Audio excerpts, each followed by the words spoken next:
Herkese merhaba, kanalıma hoş geldiniz. Bugün sizlerle çok güzel heybe model bir plaj çantası çalışacağız. Ben bunu geçen sene kendime kağıt iple hazırlamıştım. Bütün yaz boyunca inanın hiç çıkartmadım. Sürekli plaja giderken bu çantayı takmıştım. Bu sene de makromesini denemek istedim. Ve makrome iple yaptım. Kağıt ip de çok kullanışlı ama makrome ip makinede yıkanabileceği için plaj çantası olarak daha uygun geldi bana. Kağıt iple makromenin ölçülerini birebir aynı yaptım. Hemen size şu şekilde göstermek istiyorum. Toplamda genişliği 50 santim, kağıt iple olan da 50 santim. Tabandan yukarıya doğru da 47 santim olması gerekiyor. Henüz bu çantam tam bitmediği için 47 santime ulaşmadı. Şimdi birlikte onu yapacağız. Ben modeli bitirdim. Küçük bir modelle size anlatım yapacağım. Şimdi dilerseniz hemen modelimizin yapılışına geçelim. Şimdi öncelikle sizlere ölçü vermek istiyorum. Çünkü kağıt iple, makrome iple ya da koton iple hazırlayabilmeniz için yuvarlak taban olacak.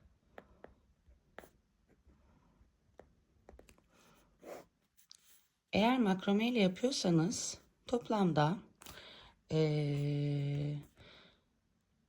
6 sık iğne ile başladım. Arttırma sırası da şu şekilde arkadaşlar. Toplamda 14 tek bir çift arttırma sırasına gelene kadar arttırma yaptık.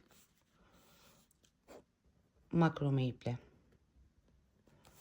Kağıt iple yapmış olduğum çantada ise şöyle not alayım buraya. İpinizin inceliğine, kalınlığına göre 4 veya 4,5 tığ.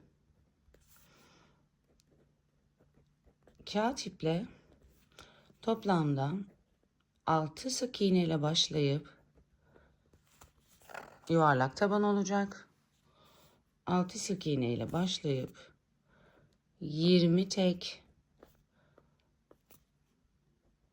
bir çift olana kadar arttırma yaptık.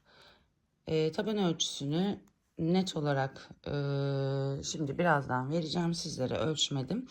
Ama 20 tek bir çift kağıt iple yaparsanız yeterli oluyor. Makrome iple de 14 tek bir çift yaparsanız yeterli oluyor. Kağıt ipte de 3,5 no tığ kullandım. Bu ölçülere göre tamamıyla aynı ebatlarda yapabilirsiniz. Çantamızın yüksekliği 47 santim. Genişliği ise 50 santim olacak. Şimdi bu ölçüleri verdikten sonra dilerseniz ben küçük bir modelle çantamı yapmaya başlayacağım. Taban ölçüsünü de aldım.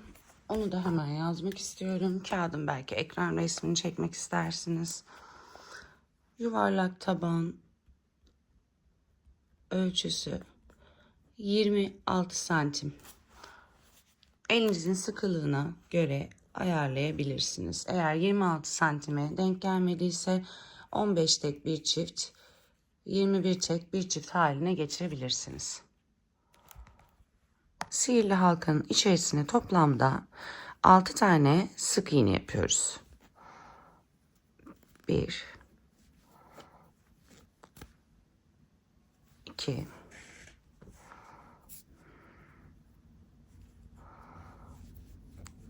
3 4 5 6 sık iğne yaptıktan sonra ipimizi sıkılayabildiğimiz kadar koparmadan sıkılıyoruz. Eğer kağıt iple veya farklı iplerle sık iğne birleştirdiğinizde sık iğnenin sayısının bir önemi yok. Arada boşluk kalıyorsa 7.'yi de ya da 8.'yi de batabilirsiniz. Önemli olan çantanın genişliği, taban genişliği. Size bu ölçüleri verdim. Bu ölçülere göre arttırmanızı kesip devam ettirebilirsiniz. Hemen kaydırma yöntemiyle kaydıracağım. Spiral bir şekilde örmeyeceğim. İlk yapmış olduğum sık iğnenin içerisinden geçip ilmeğimi kaydırdım. Bir zincir çektim, kaydırdım. Hemen tüm sık iğnelerin tepe noktalarına çift batarak devam ediyorum.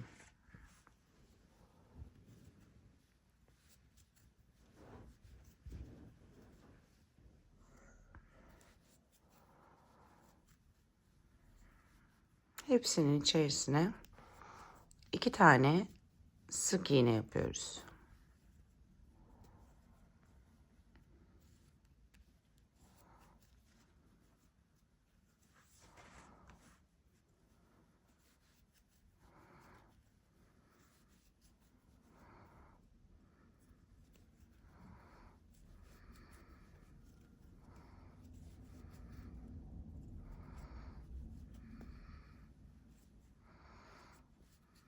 İpimi arkada gizliyorum. Kısa kalan ipimi.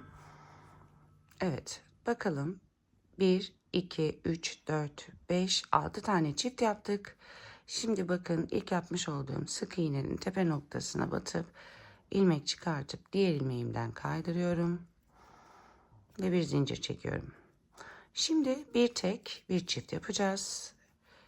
Birincisine tek. İkincisine çift sık iğne yapıyoruz. Tek. Çift.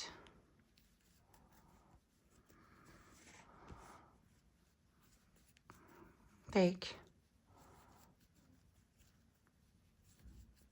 Çift. Tek. Çift. Tek sık iğne. Çift sık iğne. Tek. Ve son çiftim. Evet, ilk yapmış olduğumun tepe noktasına batıyorum. İlmeğimi kaydırıyorum ve bir zincir çekiyorum.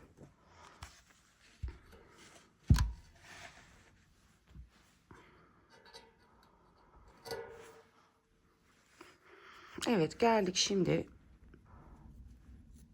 ikinci arttırmaya. Tek çift yaptık. Şimdi iki tek bir çift yapmamız gerekiyor. Daha önceki yuvarlak taban videolarımda anlatmıştım bunu size. Yuvarlağımızın düzgün gözüküyor olabilmesi için bakın çift sık iğne battığımız noktalara kesinlikle çift batmamaya çalışacağız. Yani bakın birincisine tek batmıştık. Buraya çift batalım. Çift. Bu çift battığımız yere de iki tekimizi yapalım. 1, 2. Yani burada yuvarlak tabanın güzel olmasının tek bir püf noktası var. Çiftlerin üzerine kesinlikle çift batmıyoruz. Bakın burada çift battığımız yer var. Buraya da bu sık iğnelerin tepesine çift batmıyoruz. Hep tek batarsak, çiftleri teklerin üstüne batarsak yuvarlak tabanımız köşeli olmaz. Direkt böyle tam yuvarlak şeklini alır. İki tek yaptık. Bakın tekin üstüne geldim. Tekin üstüne çift batıyorum.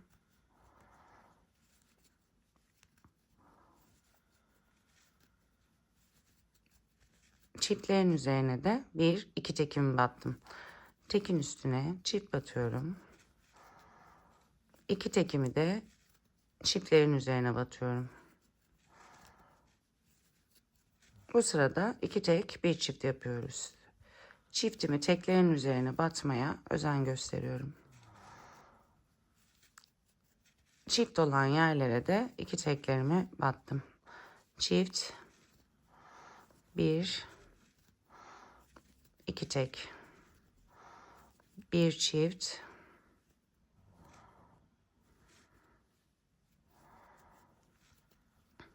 bir, iki tek. Hemen ilk yapmış olduğum sık iğnenin tepe noktasına batıp ilmek çıkartıp kaydırıyorum ve bir zincir çekiyorum. Bakın. Şimdi 3'e geldik. Bakın. 1, 2, 3 tek, bir çift. Bakalım. başlangıçta bir çift 2 tek yapmıştık. Yani benim çiftim tekin üzerine geldi. 1, 2, 3 tek, bir çift. Çiftlerin üzerine tekler geliyor. 2, 3 tek, bir çift. 1, 2, 3 tek, bir çift. Önemli olan tek nokta çiftlerin üzerine çift gelmemesi. 1, 2, 3 tek, bir çift. 1, 2, 3 ve bir çift.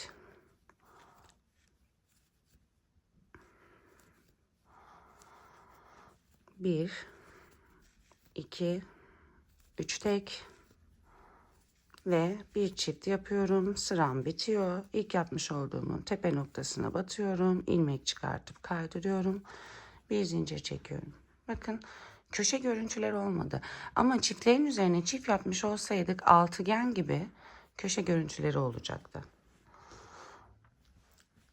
Şimdi bir sıra daha yapayım. Anlamışsınızdır umarım. Burada mantık toplamda vermiş olduğum ölçülere göre makrome iple yapacaksanız eğer benim için 26 santim tabana 14 tek bir çift pardon. Evet 14 tek bir çifte gelene kadar yetti. Şu an 4 tek bir çifte geldim. Bakın burada da ne yapacağım? Yine bir çifti başa yapacağım. Çifti tekin üstüne başa yaptım. Çift 4 tane de tek yapacağım. 1, 2, 3, 4. Çift 4 tek bir çift. 1, 2, 3, 4 ve çift. 1, 2, 3, 4 çift. 1, 2, 3, 4 ve çift. Bakın hiçbir çiftin üzerine çift gelmedi. 1, 2, 3, 4 çift. 1, 2, 3, 4 yaptım. Çifti de başta yapmıştım. Yanına çift geldi. Hemen tepe noktasına batıp ilmek çıkartıp kaydırıyorum ve bir zincir çekiyorum. Artırmayı bu şekilde yapacağız. Ben şimdi küçük bir model çalışacaktım. O yüzden dörtlük bir çiftte hemen yıldız motifinin nasıl yapılacağına geçeceğim. Ama başta vermiş olduğum, kağıda yazmış olduğum gibi artırmaları makrome ile çalışıyorsanız toplamda tabanınız 26 santime gelene kadar artırmalarını bu şekilde büyütün. Çiftin üzerine çift batmadan artırma yaparsanız düzgün bir yuvarlak taban elde edersiniz. Şimdi hemen modelime geçeyim. Modelimizi bakın şu şekilde yaptım. Burada görüyorsunuz.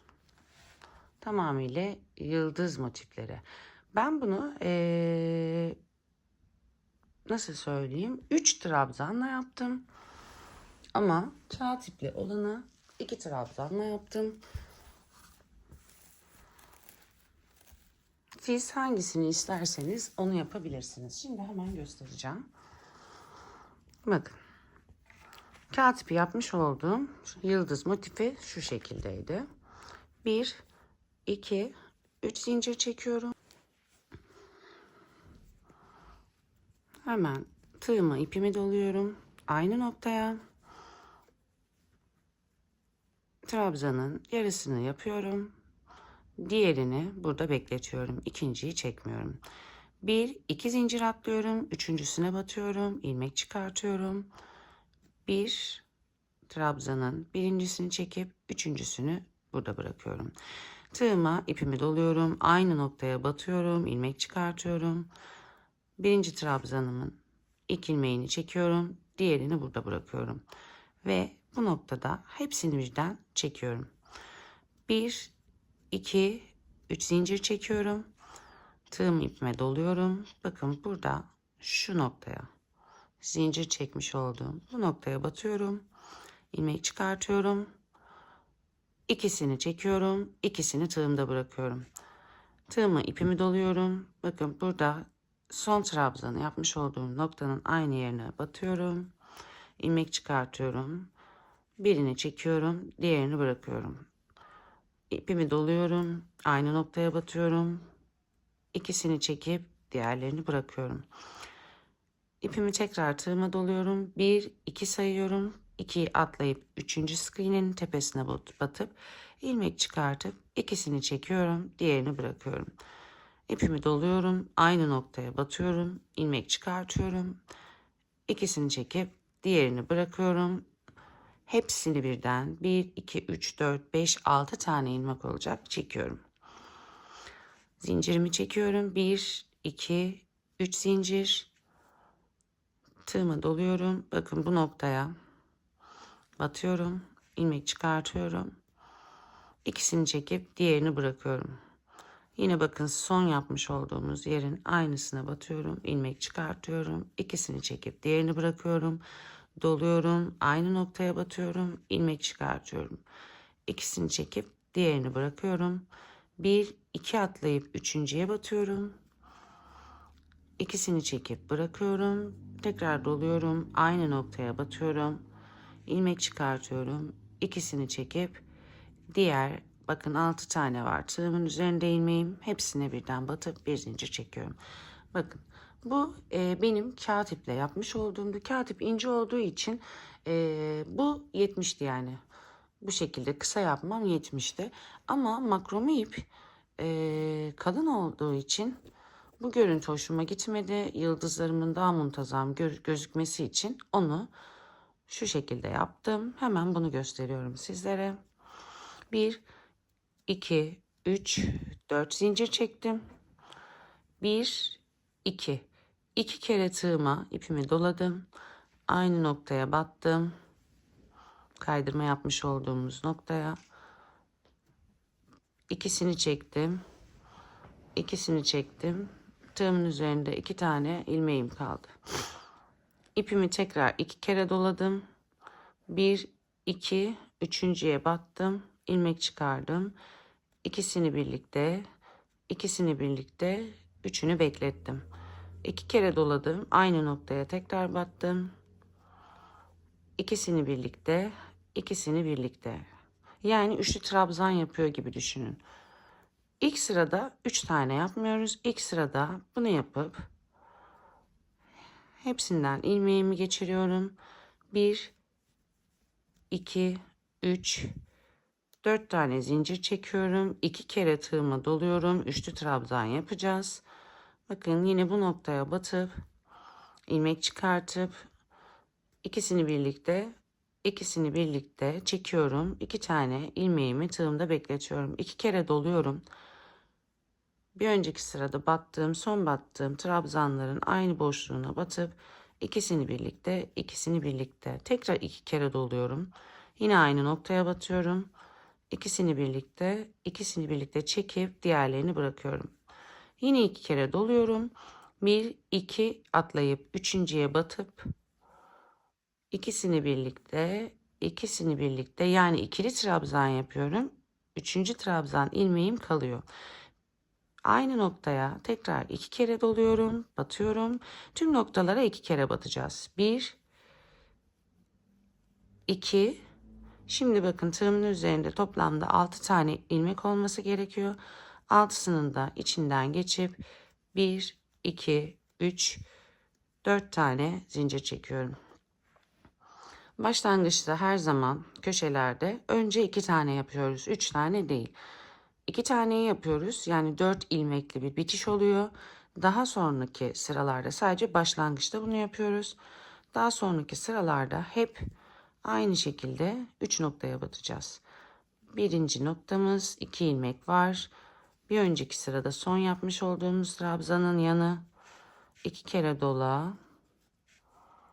1 2 2 kere dola. 1 2 atlıyorum.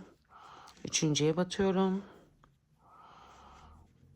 2 ilmek atıp aynı noktaya 1 2 ve altısını birden çekiyorum.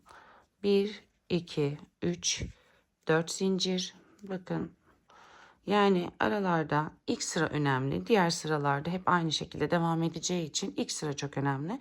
Aralarda hep 2 tane zincir, sık iğne tepesi bırakacağız. Bu şekilde devam edeceğiz. Başlangıçta hep 2 yapacağız. Ondan sonra birleştirme yapacağız. Hızlı anlattığımı düşünenler varsa ayarlar kısmından videoyu yavaşlatarak izleyebilirler. 4 zincir çektim. 2 ilmek doladım. Bakın, bu noktaya, zincir çekmiş olduğum noktaya, dibine bir, ikisine batıyorum, ikisini bırakıyorum, 2 ilmek doluyorum. Son yapmış olduğum sık iğnenin aynı noktasına batıyorum. 2 kere batıyoruz hepsine. Hepsine ikişer tane sık iğne yapıyoruz. 1 2 atladım, üçüncüye battım. 1 2 2 doladım aynı noktaya. 1 İkisini attım ve son 6 tane kaldı. Altının hepsinin içinden geçtim. 2 3 4 zincir çektim. 2 kere doladım. Zincirin dibine battım. 1 ikisine battım, ikisini bıraktım. 2 kere doladım. En son yapmış olduğumuz sık iğnenin dibine batıyoruz. 2 tane sık iğne yapıyoruz. İlmeği bekletiyoruz. 1 2 1 2 atlayıp üçüncüye batıyorum. İkisini çektim, ikisini çektim. 2 kere doladım aynı noktaya. 1 2 6 tane ilmek oldu. Altısını birden içinden geçiyorum. 1 2 3 4. Evet, katipte ikili trabzan yapmıştık. Bunda üçlü trabzan yapıyoruz. Çünkü katip daha ince. Görüntüsü net belli oluyor ama makromede net böyle belli olmuyor diye üçlü trabzan yaptım. Siz dilerseniz bunu da ikili trabzan yapabilirsiniz. Evet, 2 kere doladım. Sıra sonuna kadar ben yapayım. Anlamayanlar ya da hızlı anlattığımı düşünenler videoyu yavaşlatarak izleyebilir.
Evet, sıra sonuna geldim. 1, 2, 3, 4. 2 kere doladım. Dibine battım. 2 kere doladım. Son yaptığımın dibine battım. 2 kere doladım. Yine aynı nokta. Şimdi bakın burada bu arada artırmalarınızdan kaynaklı, sayılardan kaynaklı bu sonda 2 tane kaldı. Bu olması gereken ama sonda 3 sık iğne veya 4 bir sık iğne kaldıysa önemli değil. Direkt üçünden de birinden de atlayabilirsiniz. Yaptım. 2 kere doladım. Bakın 1, 2, 3 2 atlayıp üçüncüye batıyorduk. Bu noktada üçüncü burası. Başlangıç zincir yerimiz. Bu noktada bakın başlangıç sık iğnesinin yani 1, 2, 3, 4 zincir çektiğimiz yerin dibine batıyorum. İkisini birlikte, ikisini birlikte 2 kere doladım. Bakın yine aynı yere dibine batıyoruz. 2 sık iğne atlayıp üçüncüsüne batıyorduk. Burada 2 sık iğne atlayıp üçüncüsü burası oluyor. Burada 3 tane ya da bir tane kaldıysa da yine aynı işlemi yapın. Önemli değil. Evet, bu sırayı bitireceğiz. 1, 2, 3, 4 tane zincir çektim. 2 kere doladım. Aynı noktaya battım. 1, 2. Hemen bakın burada ilk yaptığımız bu orta kısım. Hani hep ortalara batıyorduk ya. Yani zincir çektiğimiz, bir 4 zincir çektiğimiz noktanın burada gözüküyor. Buraya batacağız. 4 zincir çektiğimiz noktanın tam ortasına batacağız. İlmek çıkartacağız ve diğer 2 ilmeğimizden geçirip bir zincir çekeceğiz. Bu sıra bu şekilde bitti ve bu şekilde bağlamış olduk. Şimdi ne yapıyorduk? Hemen bir üst sıraya geçeceğim. İlk sırada 4 zincir çekiyorum. 2 kere doluyorum. Bakın kaydırma yapmış olduğumuz ortası. Bu orta. Yine buraya batıyorum. 1, 2, ikisini çekip ikisini tığımda bekletiyorum. 2 kere doluyorum. Hemen yan taraftaki yıldızın ortasına geliyorum. Yan taraftaki yıldızın ortasına batıyorum. İlmek çıkartıyorum. 1, ikisini çektim. 2 kere doluyorum. Yine aynı noktaya yıldızın ortasına. 1, 2. Başlangıçta sadece 4 tane yani 1, 2. Başlangıçta sadece 2 model, 2 motif yapıp bitiriyoruz. 3 tane yapmıyoruz. Sadece başlangıçta 2 tane, diğerlerinde toplamda 6 tane ilmek olacak şekilde yapıyoruz. 4 zincir çektim. Tığımı ipime doladım. Bakın zincir çektiğim noktaya batıyorum. Aynı aşağıdaki gibi. Bekliyorum. 2 kere doladım. Son yapmış olduğumuz bakın burada son yapmış olduğumuz noktaya aynı yıldızın ortasına batıyorum. 1, 2, 2 kere doladım. 1, 2. Başlangıçta 2 motif yapıyorduk. Sonraki sıralarda 3 tane. 2 kere doladık. Bakın yine yandaki yıldızı atladım. Yandaki yıldızın tam ortasına zinciri çektiğimiz yere batıyorum. 1, 2. 2 kere doladım. Aynı noktaya batıyorum. 1, 2. 6 tane ilmeğim var. 6'sını birden içinden geçiyorum. Sadece başlangıçta 1, 2 yapıyoruz. Sonra 1, 2, 3 motif yapıp hepsini birlikte çekiyoruz. Yine aynı şekilde 4 zincir doladım. 1, 2 kere çektim. Dibine batıp 2 kere doladım. Bakın hep son yapmış olduğumuz modelin dibine muhakkak batalım. 1, 2. Aynı noktaya dibine 1, 2. 2 kere doladım. Hemen yandaki yıldıza geçtim. Yandaki yıldızın tam ortasına batıyorum. 1, 2. 2 kere doladım. Aynı noktaya 1, 2. Tığımın üzerinde toplamda 6 tane ilmeğim var. Hepsinden birden geçirdim. 4 zincir çektim. Dibine battım. 1, 2. 2 kere doladım. Son yapmış olduğumun hemen dibine batıyorum. Aynı noktaya bakın. Yine 2 tane trabzan yaptım. Tığımda beklettim. 2 kere doladım. Yandaki yıldıza geçtim. Yandaki yıldızın tam ortasına zincir çekilen yere batıyorum. 1, 2, 2 kere doladım. Dibine battım. 1, 2. 1, 2, 3, 4.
Evet, sıra sonuna geldim. Bakın. 2 taneyi yaptım. Burada ne yapıyorduk? 1, 2, 3, 4 zincir çektiğimiz ve kaydırma yaptığımız şu nokta vardı. Dilerseniz burayı ben kaçırırım, anlayamam diyorsanız ikinci sırada ilk başlangıcınıza bir ilmek ayrıcı takabilirsiniz. Hemen bakın 2 kere doladım. Burada yine aynı nokta ne yapıyorduk? 2 atlayıp yanındakine batıyorduk ya. Bu yıldızın içerisine tam ortasına yine batıyoruz. 1, 2, 2 kere doluyoruz. Aynı noktaya batıyoruz. 1, 2, şurayı biraz düzelteyim. Evet. Altısının birden içinden geçiyorum. 1, 2, 3, 4. Bakın şu an bitti. Son yıldıza, yani burası bizim kapama noktamızdı. 4 zincir çektik. 2 kere doladım. Zincirin dibine battım. Şimdi burada ilk 2 tane yapmıştık. Hemen tepedeki, bakın zincir çektiğimiz yıldızın ortasına batıyorum. İlmek çıkartıyorum. Diğer 2 ilmeğimden geçiriyorum. Bu kadar basit. Sonra elinizle birazcık şöyle düzeltirsiniz. Şimdi kaç sıra yaptığımı belirteceğim. Bakın şu an tam bir yıldız modeli oldu. Görüyor musunuz? Makrome ipte kaç sıra yapmışım hemen sizlere göstereyim. Şu an 1-2 sıra yaptık. Başlangıç ve ikinci. 1, 2, 3, 4. 4 sıra yapmışım. Yani bunun üzerine 2 sıra daha eklemişim. Makrome iple 4 sıra yapıp 1, 2, 3, 4, 5 sıra sık iğne yapmışız. Sonra tekrar 1, 2, 3, 4 sıra yapmışız. Bakın 1, 2, 3, 4 sıra yapmışım. Şimdi tekrar üstüne sık iğne ile kapatıp çantayı bitireceğim. Kağıt ipte böyle değil ama. Ne demiştim? Kağıt ipte ikili trabzan yaptım. İnce olduğu için bakın uzatmadım. Şu şekilde görebiliyorsunuz. İkili trabzan yaparak yıldızları oluşturdum. Bunda 2 kere dolayarak yapmıştık. Üçlü trabzan. Bunda bir kere dolayarak ikili trabzan şeklinde yaptım yıldızlarımı. Eğer bu şekilde yaparsanız kaç sıra yapmanız gerektiğini hemen söyleyeyim. 1, 2, 3, 4, 5, 6 sıra. Eğer ikili trabzan şeklinde ince kağıt iple çalışıyorsanız toplamda burada 2 sıra yaptık biz. Makromede 4 sıra yapacağız. Kağıt ipte de 6 sıra yapmanız yeterlidir. 6 sıra 5 sık iğne, yine aynı mantıkta 6 sıra yıldız motifi. Şimdi motiflerinizi yaptınız, bitti. Kaydırmanızı yaptınız. Bir zincir çektiniz. Bakın aynı kaydırma yapmış olduğumuz noktaya batıyoruz. Sık iğne yapıyoruz. Boşluklara 1, 2 sık iğne, yıldızın ortasına 1 sık iğne. Burada zincir çektiğimiz noktalara 2 sık iğne, boşluğa 1 sık iğne. Yıldızın ortasına, pardon, zincir çektiğimiz noktaya 2, yıldızın ortasına 1. Zincirleri çektiğimiz yere 2, yıldızın ortasına. Bakın burada mesela ben unutmuşum, gördünüz mü?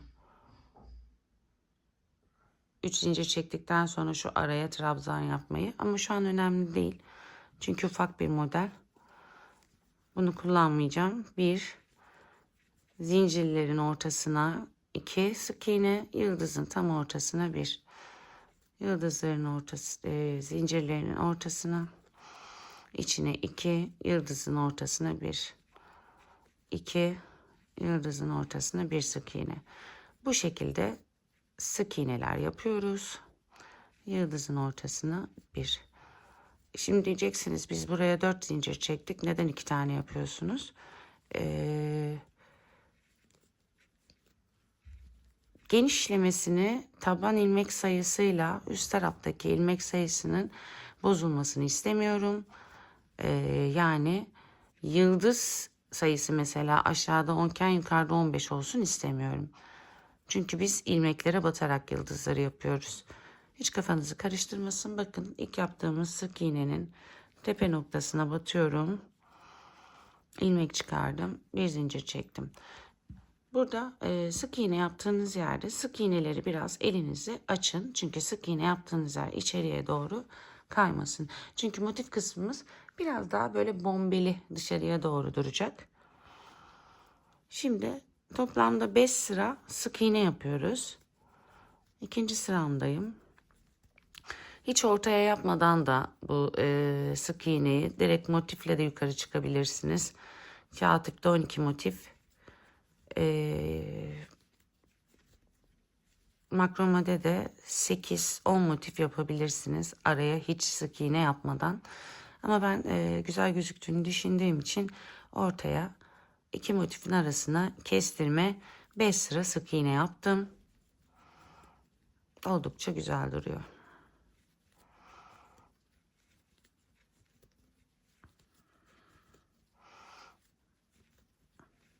Evet.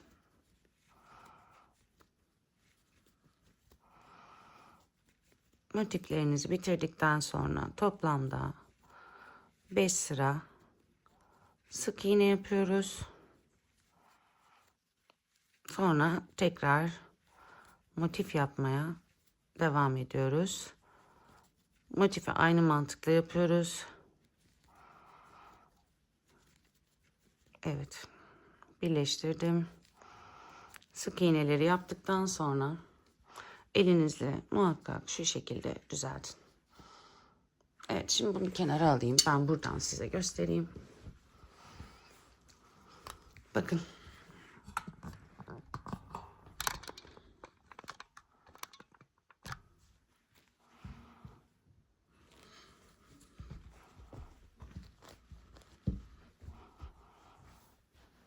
Dört sıra yıldız motifimi yaptım.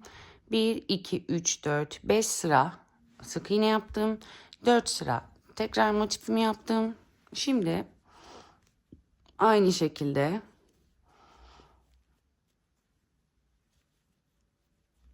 sık iğne yapıyorum. Son sırayı da sık iğne ile bitireceğim. Bu sık iğneleri yaptıktan sonra üste geçtiniz. Aynı mantıkla yapacaksınız. İsterseniz videoyu geri alın. Tekrar motifleri sık iğnelerin üstüne nasıl yerleştiriyorduk onu o şekilde bakın. Çünkü burada hep karıştırıyorlar. Başlangıçta hep 2 tane yapıyoruz arkadaşlar. Sonrakilerde 3 motif, yani üçünü birden 6 tane ilmek kalacak şekilde yapıyoruz. Yine çantamızın bittikten sonra üst motifini de yaptıktan sonra sık iğne ile geçiyoruz tepeleri. Uzunluk 47 santim olacak ama benim için çok uzun diyorsanız motifinizi azaltabilirsiniz. Veya sık iğne sayınızı azaltabilirsiniz ya da sık iğneyi hiç yapmadan direkt motifle devam edebilirsiniz.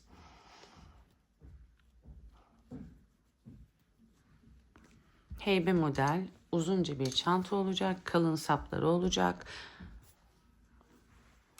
Bu arada kağıt ipte tam ne kadar harcadım bilmiyorum. Onu geçen sene kendime yapmıştım. Şu benim 250 gramlık makrome iplerden 3. bobinim. Bilginiz olsun. Yani 3 tane ya da 4 tane makrome ipinizin olması gerekiyor. Hafif ağır, yani 750 gramlık bir çanta, 800 gramlık bir çanta olacak. Bilginiz olsun. Ama oldukça güzel duruyor. Evet, şimdi dilerseniz üst kısımda da sık iğne yapacağız demiştik. Toplamda 5 sık iğne daha üstte yapalım. Burasıyla aynı olsun. Sonra sap yapma kısmını birlikte yapalım. Evet arkadaşlar, çantam istediğim boya geldi. Toplamda yukarıya doğru ölçtüğümde 1, 2, 3 sıra sık iğne yaptım. Çünkü 5 sıra yapmama gerek kalmadı. 3 sıra sık iğnede toplamda 47 santim uzunluğa sahip oldum. O yüzden çok fazla uzatmadım. İkinci motif bittikten sonra 3 sıra sık iğne yaptım, kestim. Ben sapımın bir tarafını yaptım. Şimdi diğer tarafını yapacağım. Bunun için de size hemen ölçü vermek istiyorum. Sapımın her bir tarafının ölçüsünün, ben bunu çok uzun olsun istemiyorum. Çünkü makrome ip birazcık böyle kola taktığında, ağırlık bindiğinde esneyen bir iptir. Hemen size tek bir sapın ölçüsünün ne kadar olması gerektiğini söyleyeyim. Sonra diğer sapı yapmaya başlayalım beraber. Toplamda 36,5 santim sapımın birinin uzunluğu. Ama kağıt iple yapıyorsanız, biraz da uzun olsun istiyorsanız bu sapı toplamda 45 santim yapabilirsiniz. Yani bunu aslında kolunuzda ölçerek baz alırsanız daha sağlıklı olur. Makrome iple çalışırken 36 santimlik, 36-36,5 santimlik bir sap elde etmeniz yeterli olacaktır. Şimdi bu sapı yaparken neye göre yaptım? Bu ucu ilk bir tarafını yaparken herhangi bir yerden başlamanız yeterlidir. Ben birleştirme noktasını köşeye alarak yaptım. Şimdi diğer tarafını da bakın ölçerek yapacağım. İlk tarafını nereden yaptığınızın bir önemi yok. Sadece diğer tarafı eşit hale getirmeniz gerekiyor. Bunun için de bakın bu düz sapımı şu şekilde karşılıklı ilmeklerin battığım nokta karşılıklı gelecek şekilde kıvırdım. Eşit olması için toplamda 11 sık iğne ile başladım. Hemen bunu bu şekilde karşılıklı bastırarak düzlüyorum. İpimi elime alıyorum. Hazırlayayım hemen. Bir zincir çekiyorum. İpimi sıkılıyorum. Şimdi 11 sık iğne ile başlayacağız. Bunu bu şekilde yapıştırdıktan sonra ortalamak için dümdüz bir şekilde gerdim. Sayalım. 1, 2, 3, 4, 5, 6, 7, 8, 9, 10, 11. Bakın karşılıklı sık iğnelerin tepe noktalarını saydım. 1, 2, 3, 4, 5, 6, 7, 8, 9, 10, 11. Evet, ben buradan başlayacağım arkadaşlar. Hemen tepe noktasına tığımı geçirip ilk sık iğnemi yapıyorum. Toplamda 11 tane sık iğne yapacağız. 1, 2, 3, 4, 5, 6, 7, 8, 9, 10, 11. Peki kağıt iple yapacaksınız. Kağıt iple kaç yapmam gerekiyor diye soracak olursanız eğer. Bu da aslında benim tamamıyla göz kararı yapmış olduğum bir ölçü. Siz 4'ün katları olacak bu arada. Şöyle söyleyeyim, 4'ün katları dediğim buralara bir trabzan, bir boşluk, bir trabzan, bir boşluk yapacağımız için daha fazla da yapabilirsiniz. Ama bu bir trabzan, bir boşluğu hesap ederek fazlalaştırın.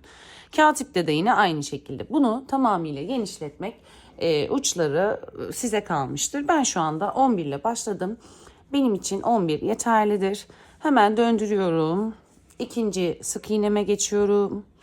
Yine sık iğne 1, 2, 3, 4, 5, 6, 7, 8, 9, 10 ve ilk yapmış olduğumuz 11. Şimdi toplamda kaç sıra sık iğne yapacağınızı hemen söylüyorum. 1, 2, 3, 4, 5, 6 sıra sık iğne yaptım. Kağıt ipte de 6 sıra sık iğne yaptım. Bunda da 6 sıra. Şimdi toplamda 2 tane yaptım. Hemen 4 sırada sık iğne yapıp gelelim arkadaşlar. Bu benim 3. sıram. Toplamda 6 sıra sık iğne yapacağız.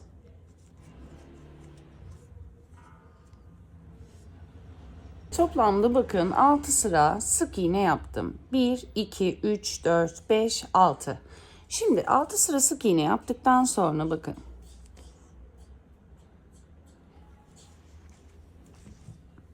Hiç zincir çekmeden direkt dönüyorum.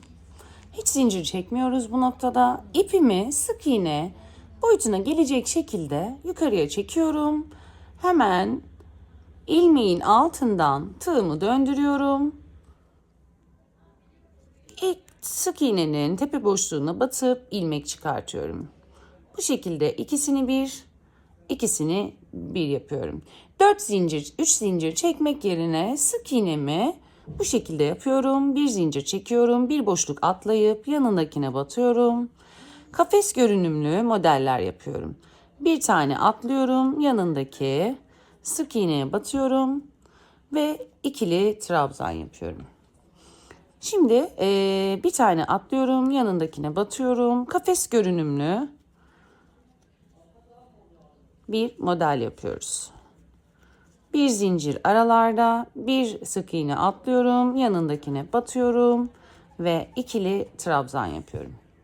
Şimdi zincir çekmeden dönüyoruz arkadaşlar. İsterseniz 3 zincir de çekip direkt yalancı trabzan yapabilirsiniz.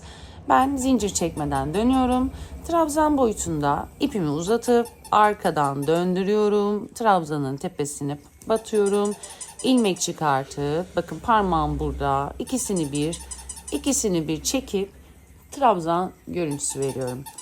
Bir boşluk bırakıyorum. Yani bir zincir çekiyorum. Bakın burada boşluğum vardı. Bir zincirlik atlayıp hemen trabzanın tepe noktasına batıp ikili trabzan yapıyorum. Bir zincir çekiyorum.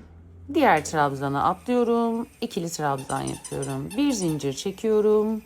Trabzanın tepe noktasına batıp ikili trabzan. Bir zincir trabzan tepesine ikili trabzan. Bir zincir trabzan. Bakın burada diyeceksiniz burada nereye batalım? Benim gibi yaptıysanız hemen bakın burada şu görüntüye batıyoruz. Buraya batıyoruz ve ikili trabzan yapıyoruz. Döndürüyorum zincir çekmeden. Siz 3 tane zincir de çekip yalancı trabzan yapabilirsiniz. Hiç önemli değil. Bunu yapmak zorunda değilsiniz. Ben biraz daha muntazam gözükmesi için direkt bu işlemi yapıyorum. Bir zincir trabzanın tepe noktasına ikili trabzan. Bir zincir trabzanın tepe noktasına ikili trabzan. Bir zincir trabzanın tepe noktasına ikili trabzan. Bir zincir. Şu an çok güzel bir kafes modeli yapıyoruz. Bakın bu şekilde kafes gözükecek. Hemen bir zincir, son trabzanın bakın burada bizim bir zincirlik boşluğumuz, buraya batacağız. Ben bir trabzan görüntüsü olsun diye genelde bu tarzda yapıyorum. Trabzanımı yaptım. 1, 2, 3 tane kafes görüntüsü oldu. Toplamda 4 tane kafes görüntüsü olacak. Sonra sık iğne öreceğiz arkadaşlar. Uzattım, döndürdüm. İlmeğin tepe noktasına battım. Trabzan yaptım. Bir zincir çektim. Trabzanın üstüne batın. Bir zincir. Trabzan tepesine bir trabzan daha. Bir zincir. Trabzan tepesine bir trabzan. Zincir, trabzan, zincir ve son trabzan arkadaşlar.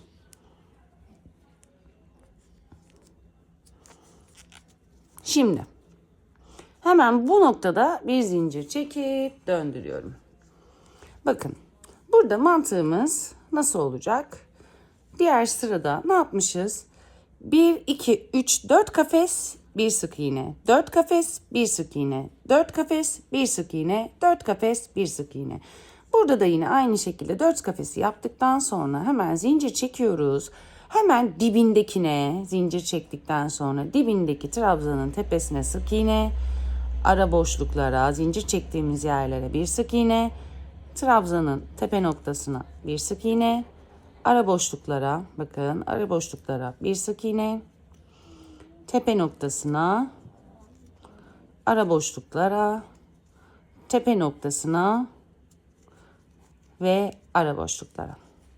Bu şekilde 4 kafes yaptıktan sonra bir sıra kafeslerin arasında sık iğneler olacak. Bir sırada sık iğne örüyoruz. Bu sık iğneden sonra bakın zincir çekmiyorum, kafese geçeceğim.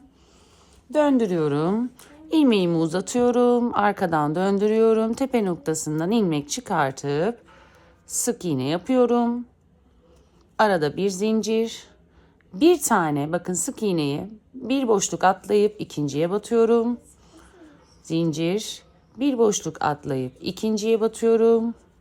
Zincir, bir boşluk atla, ikinciye, zincir, bir boşluk atla, ikinciye, arada yine zincir ve son boşluğu atlayıp son sık iğnenin tepe noktasına bir trabzan yapıyorum arkadaşlar. Çok basit, tamamıyla bu şekilde yapıyoruz. Şimdi toplamda tekrar hemen söylüyorum. 1, 2, 3, 4. 4 tane dörtlü kafes yapacağız. Yani birinci kafesimizi yaptık. 2, 3, 4. 4 tane kafes, sık iğne, 4 kafes, sık iğne, 4 kafes, sık iğne şeklinde yapıp dördüncü kafesi de, dördüncü dörtlü kafesi de yapıp sık iğne yapıp ipimize dikeceğimiz için hafif uzun bırakıp kesiyoruz. Şimdi hemen aynı şekilde diğer sapta olduğu gibi yükseltelim. İpimizi kesip gelelim ve sapları birleştirelim. Evet, çantamın diğer sapını da bitirdim. Şimdi herhangi bir noktadan birazcık elimizle şöyle düzeltelim. Sonra kenarlardan bir tur geçeceğiz. Ama isterseniz bu şekilde beğendiyseniz geçmeye de bilirsiniz. Şimdi herhangi bir sapın ipinin ucunu iğnemize geçirelim.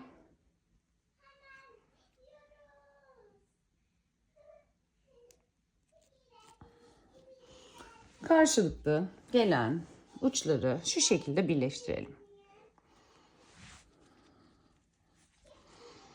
Şimdi öncelikle bakın, arkadan ilk sık iğnenin içerisine, bakın bu zincir attığımız yer burası değil. İlk sık iğnenin içerisine geçirelim. Daha sonra burada da bakın, burada gözüküyor. İlk sık iğnenin içerisinden geçirelim. Şimdi tamamıyla karşılıklı bir tarafının altından geçirdim, bakın. İyice çekiyorum. Diğer sık iğnenin üstünden.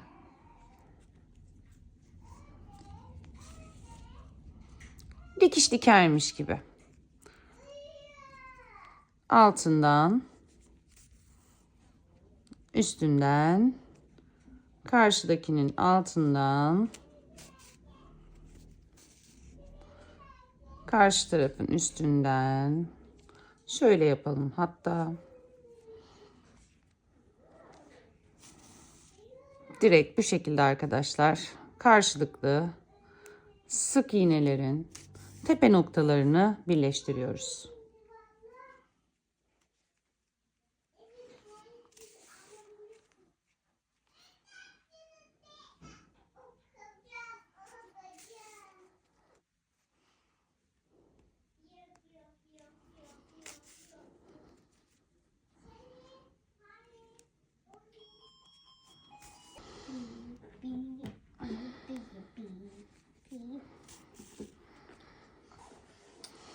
Evet, sonuncusunu da geçirdim. Şimdi iğnemi arkadan aralardan geçirerek ipimi gizleyeceğim. Oldukça basit bir model aslında arkadaşlar. Yani bir günde de örebilirsiniz eğer vakit ayırabilirsiniz. Ama 3. güne kalmayacak bir model. Dediğim gibi ben geçen sene kağıt ipini o kadar çok taktım ki. Ama tabii ki kağıt ip çantalar özellikle biraz ince ise o yüzden çift katlar daha sağlam oluyor. Yani bir sezon boyunca yumuşama oluyor, hafif sarkma oluyor. Özellikle plajda kullanacağım için makrome iple yaptım. Çünkü bunu makineye atabiliyorum. Makinede yıkayabiliyorum. O yüzden bu şekilde makrome ile denemek istedim bunu. Siz de istediğiniz ip çeşidiyle çalışabilirsiniz. Hemen bakın. Bu ipimi de, evet, bu ipimi buradan kesiyorum. Saplarım tam karşı muntazam hizada oldu. Şimdi bir tur dilerseniz şu şekilde sapların kenarından geçebilirsiniz. Ya da hiçbir şekilde geçmeden bu şekilde kullanabilirsiniz. Yani aslında kağıt ipte daha kötü duruyordu. Kağıt ip ince olduğu için ama makromede bence bir tur buradan geçmeme gerek yok diye düşünüyorum. Bilmem siz ne düşünürsünüz. Ama Bence gerek yok. Makrame çünkü oldukça tok ve kalın bir ip. Bir tur daha buradan geçmeyeceğim. Çünkü kağıt ipte buralar ince gözüküyordu. Ama makramede bence ince falan değil, gayet güzel gözüktü. O yüzden aralardan geçmeyeceğim. Ama siz isterseniz kenarlardan birer sık iğne geçebilirsiniz. Şimdi orta kısma bir zincir yöntemiyle bağlama yeri yapacağız. Hemen onu göstereyim size. Ve toplamda buraya kadar 250 gramlık koton iplerden bundan 3 tane harcadım. Dördüncüyü açtım. Dördüncüden de galiba 50 gram falan gitmedi bile. Öyle söyleyeyim ben size. Yani 800 gram diyebilirim. 800 gram makrome ip gidiyor. Çok büyük bir çanta. Bu arada üstünde de takılı halini sizlere göstereceğim. Tam çantamın orta saplarını yapacağız. Orta kısmını bulmak için şu uzun kısmı şu şekilde atıyorum. Karşılıklı birleştiriyorum. Tam köşelere şöyle yaptım. Karşılıklı. Bakın köşelere birer tane ilmek ayrıcı takacağım. Oralara sap yapacağız arkadaşlar. Karşılıklı geldi. Bu köşe ve bu köşe. Hiç saymayacağım. Tamamıyla göz kararı yapacağım. Ki ben çok simetri hastası olan biriyim. Bence saymanıza gerek yok. Tam şuraya ve tam buraya birer tane ip yapacağız. Ortada birleştirmek için bağlama yapacağız. Yani hemen ilmek ayracımı çıkarmadan hafif uzunca bir ip bırakın. İğne yardımıyla içeride gizleyeceğiz bunu. İlmek ayracımı çıkartıyorum ve bakın tam bu tepe noktasına değil, şuraya batmak istiyorum sağlam olsun diye. Başak başak gözüken yerler bakın. Tepe noktasına değil, tam başak başak gözüken yerlerin ortasına battım. İlmek çıkardım. İyice sıkılayacağım. Bakın 1, 2, 3, 4, 46, 47, 48, 49, 50 zincir çekiyorum. 50 zincir benim için fazlasıyla yeterli. Elimle biraz zincirimi düzüyorum. Ve bu noktada ipimi kesiyorum. 50 zincir çektikten sonra ipimi sıkılıyorum. Bir düğüm atacağım uç kısma. Evet. Sonra bu kısa ipi içeride iğne yardımıyla gizleyeceğim. Hemen karşıya geliyorum. Bu noktaya da tepe noktasına değil, başak gözüken yerlere ilmeğimi çıkartıyorum. Yine 1, 2, 3, 50 tane zincir atıyorum. Evet, bu kadar. Çantam bitti. Hemen şimdi içerisine bir şey koyayım. Hatta büyükçe bir yastık koyayım. Şu şekilde burayı bağlıyoruz. Evet. Tam şu an geniş açıda gösteremiyorum. Ama ne kadar güzel durduğunu size anlatamam. Bakar mısınız? Dediğim gibi isterseniz bir sıra sık iğne buradan örersiniz ya da sapı daha kalın yaparsınız. Tamamıyla size kalmış bir durum. Ama ben şu heybe görüntüsünü o kadar çok seviyorum ki anlatamam. Şu an gösteremedim size bunu tam olarak ama resimlerde göreceksiniz.